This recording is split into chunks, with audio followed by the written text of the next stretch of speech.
Hello les amis, j'espère que vous allez bien et bienvenue dans cette 15e case du calendrier de l'Avent. Comme je vous l'ai dit dès le départ, les lundis seront consacrés aux mentions honorables, donc chaque lundi on revient sur d'excellentes lectures que j'ai faites cette année.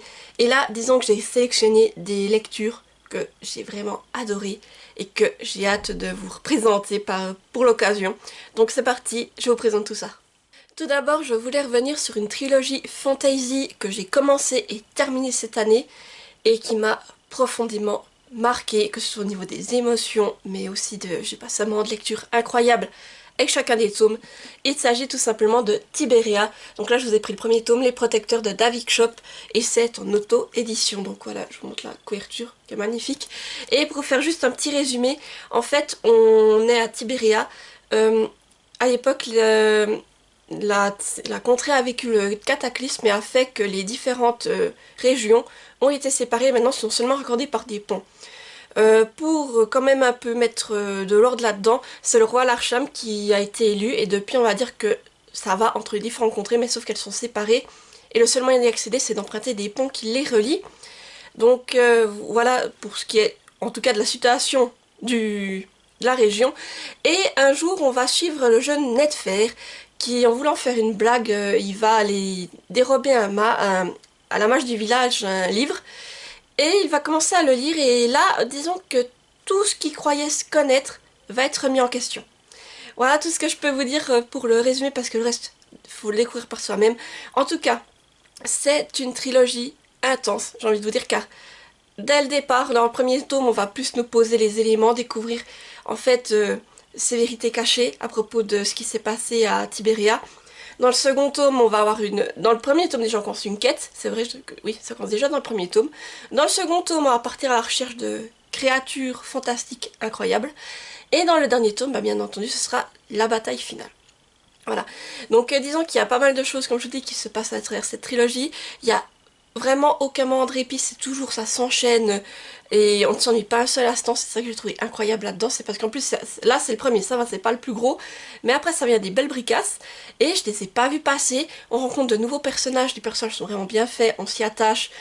Ou des personnages qu'au départ on se disait ouais, on l'apprécie pas plus que ça, mais après on va s'y attacher, c'est ça que j'ai trouvé incroyable. Et il y a des personnages qu'on va détester tout du long, hein. Le roi Larsam, au départ on se dit ouais d'accord, on sait pas vraiment ce qu'il a fait, mais voilà.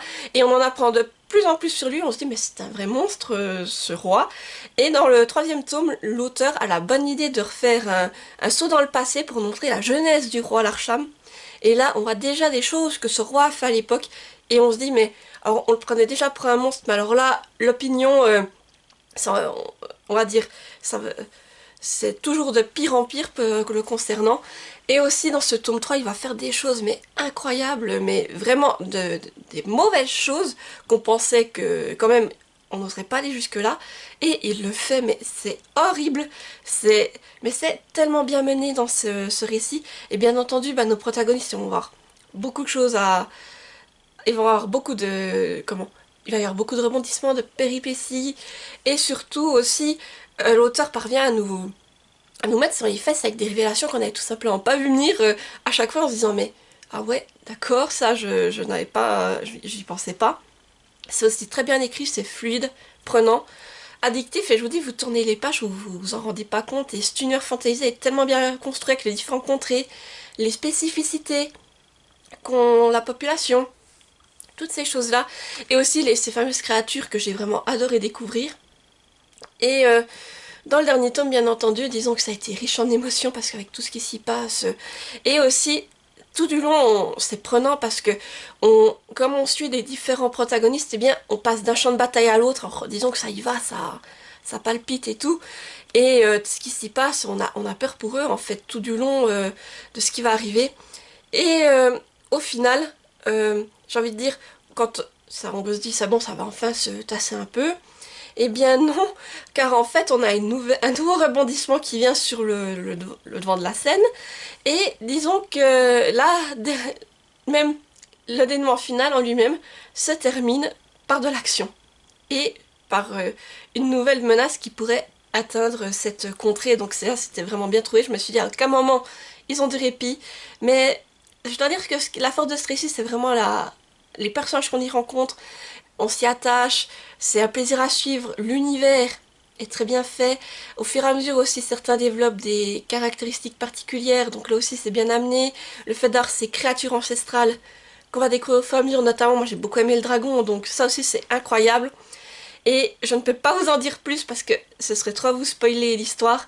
Je pense qu'il faut la découvrir et ça vaut le coup tout simplement. Cette trilogie est incroyable. Si vous aimez tout ce qui est fantasy, avec de l'aventure, des quêtes, toutes ces choses-là, je vous la recommande vivement parce que moi, à ce niveau-là, je me suis régalée. Comme je vous dis, j'ai pas vu passer les pages et là, je vais la garder précieusement de côté dans ma bibliothèque et je pense que dans quelques années, je vais la ressortir et la relire parce que vraiment, c'était un incroyable moment de lecture et une découverte, mais vraiment génialissime.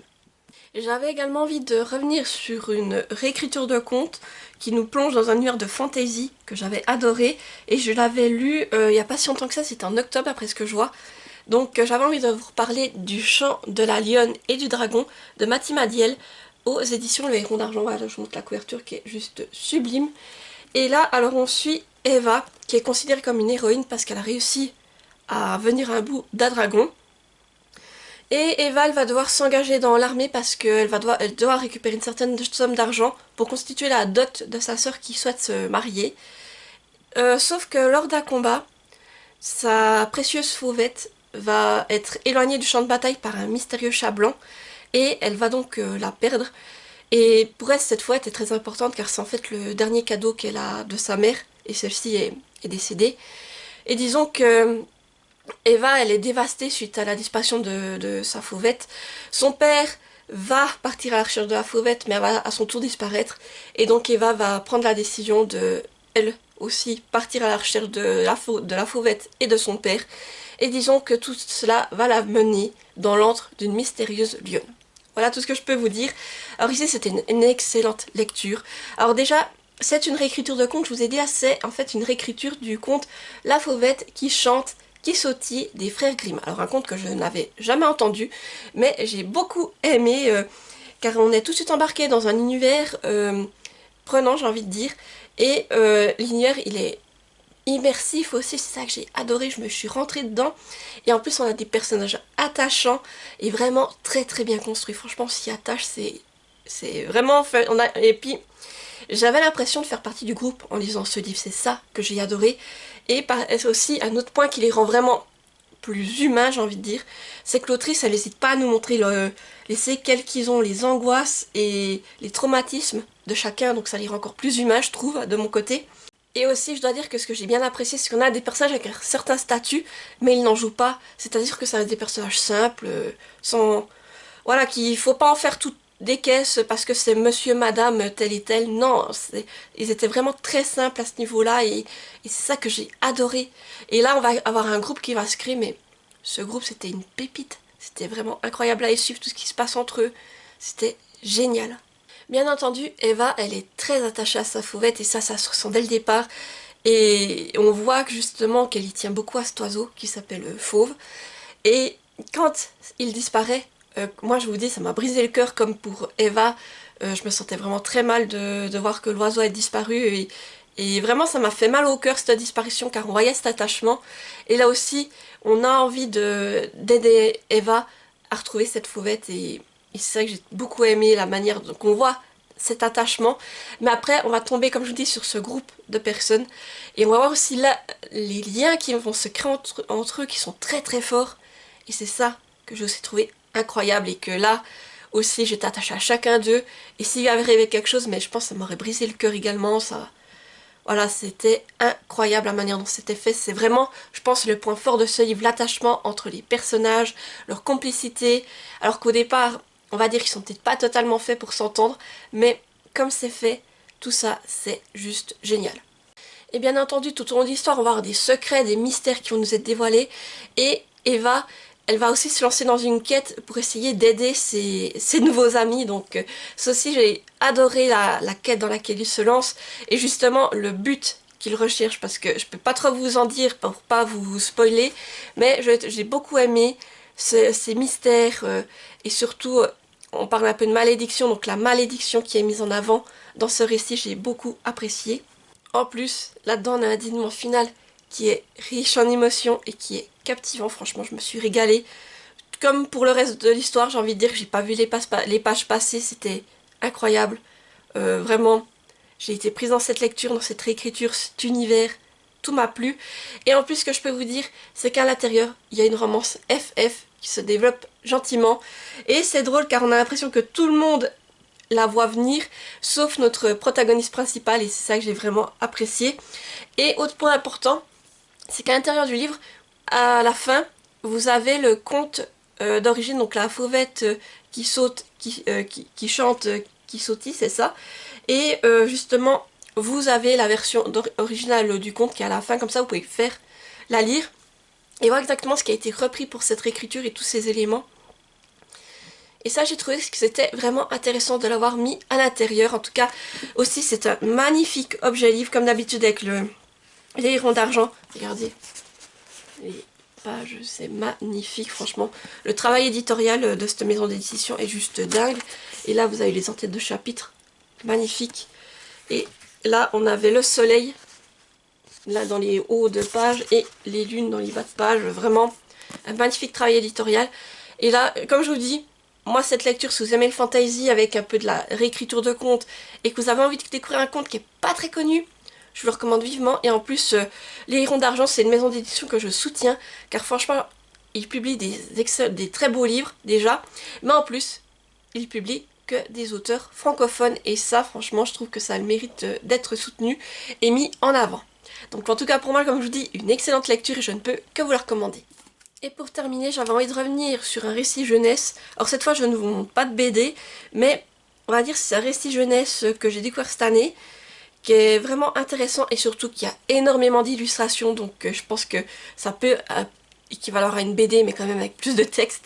Mais en tout cas, c'était une magnifique découverte. Alors j'ai lu le premier tome en juillet, et il s'agit donc de Kids Mystery, le premier tome Les Delta Faucons de Célia Ibanez et Paco au dessin. Voilà, je vous montre la couverture qui est magnifique. Et ici, disons, alors j'ai lu le premier tome c'est en plein été, en juillet, et le second tome en août, et le deuxième tome, ça passait bien parce que c'était avec le peuple de la mer, donc des sortes un peu de sirènes, donc l'été c'est la période idéale pour le découvrir. Et là, pareil, avec ce petit récit, je me suis régalée, ça passe très bien pour de jeunesse, et surtout, c'est très peps à l'intérieur au niveau des couleurs, je vous montrerai tout à l'heure. Je vous lis le résumé ici, je vous fais pas un improvisé car j'ai encore pas mal de souvenirs en tête, mais j'ai pas envie de spoiler certains éléments. Donc, d'où viennent les bébés qui arrivent chaque année dans un rayon de lumière? Où vont les grands de 12 ans lors de la cérémonie des départs? Où sont les parents et pourquoi ne se montrent-ils jamais? Lorsque son ami Limay et d'autres enfants d'Elzantia sont enlevés par des oiseaux géants, Mirko part à leur recherche en territoire ennemi pour les sauver. Il va devoir capturer et dresser des delta faucons, des créatures mi-animales, mi-robots, et affronter les terribles ogres glomérines qui retiennent prisonniers les siens. Ces aventures lui feront-elles découvrir le grand mystère des enfants. Voilà. Donc ici, ce que j'ai apprécié, c'est l'idée de se dire on est sur un territoire qui est très varié. Voilà, je vous montre la carte. Et on va suivre ce groupe d'enfants qui vit, mais qui vit toujours dans la crainte de se faire enlever par les gros oiseaux là, donc les delta faucons. Et un jour, on a quand même un groupe d'enfants qui va décider de partir, surtout depuis la dernière fois où les delta faucons ont enlevé des enfants, qui vont essayer de partir à leur recherche et de sauver ceux qui se sont fait enlever. Et là, pareil, moi, disons que j'ai déjà lu l'autrice dans d'autres de ses lectures qui étaient plus young adulte, dans la science-fiction, mais en tout cas pas du jeunesse. Et là, j'étais curieuse de retrouver sa plume justement dans des récits plus pour la jeunesse et de découvrir cette nouvelle saga par la même occasion. Alors déjà, j'ai beaucoup aimé cet univers de fantasy qui est proposé avec ces créatures qui font un peu penser ouais, de la science-fiction parce qu'elles sont à moitié robots, à moitié humains, et ça m'a beaucoup plu. Après, on va dire que l'histoire elle est quand même prenante, il y a des quêtes, une quête qui va mêler aventure, amitié, entraide et humour, donc c'est ça qui était sympa. Et la plume de Célia, elle est fluide et immersive, donc ça vous fait entrer dans l'univers et vous allez reconnaître la suite. Et j'ai beaucoup aimé les passages avec les delta faucons, et je dois dire que même des fois ces delta faucons, ils m'ont fait de la peine quand on en apprend plus sur eux, et voilà, j'ai bien aimé les passages où on les voit justement, ces animaux. En tout cas, à un certain moment, parce qu'au départ on les voit plus pour enlever les enfants, mais après, il va se passer d'autres choses avec eux, et c'est là que j'ai vraiment apprécié. Et justement on a ce fameux mystère de savoir mais pourquoi les enfants sont là, où sont leurs parents, et comprendre mais où vont les enfants une fois qu'ils ont atteint l'âge de 12 ans, qu'est-ce qui se passe, où c'est qu'on les emmène, tout ça. Et on a, comme je vous dis, des magnifiques illustrations à l'intérieur, c'est très coloré, c'est très peps, et ça permet de vraiment s'immerger pleinement dans l'histoire. Et disons que là, à la fin de ce récit, on a un dénouement final qui est captivant, et on voit une nouvelle aventure qui se dessine. Donc voilà, pour moi c'est du jeunesse, mais vraiment très sympathique. Et comme je vous disais, il y a vraiment des illustrations. Donc déjà, au départ, on vous montre les personnages, voilà, les différents personnages que vous avez rencontrés dans ce récit. Et après, voilà, pour montrer une page type, vous voyez, là, vous avez une page avec de l'illustration. Encore là, de l'illustration. Et puis là, vous avez vraiment le texte et c'est écrit grand aéré pour des jeunes. Alors, bah, des fois, vous avez juste des pages de texte comme ça, mais vous voyez, vous avez toute la verdure autour. Je trouve que c'est très très bien fait. Et là, vous avez une double page carrément d'illustration, c'est qu'on vous montre voilà, comment ils vont récupérer les bébés. Donc vous voyez, il y a vraiment beaucoup d'illustrations à l'intérieur, c'est pour ça que je vous dis, à la place de vous proposer une BD, je vous propose quelque chose qui fait aussi très jeunesse, mais vraiment avec énormément d'illustrations. Et moi je dois dire que ça a été une excellente découverte ces lectures parce que j'ai le tome 1 et le tome 2. Et maintenant je suis curieuse de découvrir la suite parce que comme je vous dis, ce tome 1, on a découvert un certain peuple qui vit dans cette contrée. Dans le tome 2, on va découvrir plutôt le peuple de la mer, donc là j'ai aussi trouvé que c'était très intéressant. Et disons que comme se termine le tome 2, dans le tome 3, on imagine qu'on va rencontrer encore d'autres personnages et c'est ça que j'ai trouvé vraiment intéressant et c'est pour ça que j'ai hâte de découvrir la suite de cette aventure. Et voilà, j'arrive au bout de cette vidéo, j'espère qu'elle vous aura plu. N'hésitez pas à me dire en commentaire si vous avez lu certains de ces livres ou si je vous ai donné envie d'en découvrir certains. Et comme d'habitude, si vous êtes trop timide pour laisser un commentaire, vous pouvez me mettre un emoji. Donc pour Tibéraya, vous pouvez me mettre un dragon. Pour le chant de la lionne et du dragon, me mettre un lion. Et pour Kit Misery, vous pouvez me mettre un oiseau, un faucon. Voilà, si vous trouvez dans les commentaires, ou un robot, vu que, comme je vous dis, les oiseaux sont mi-humains, mi-robot. Oui, mi-animal, mi-robot. Alors pourquoi pas un robot également. Et comme d'habitude, n'hésitez pas à mettre un petit pouce en l'air pour soutenir la vidéo, activer la petite cloche pour ne pas rater celles qui vont suivre, et à vous abonner car ça fait toujours plaisir et ça permet de soutenir la chaîne. Sur ce, je vous dis à demain pour une nouvelle vidéo et portez-vous bien. Bye bye!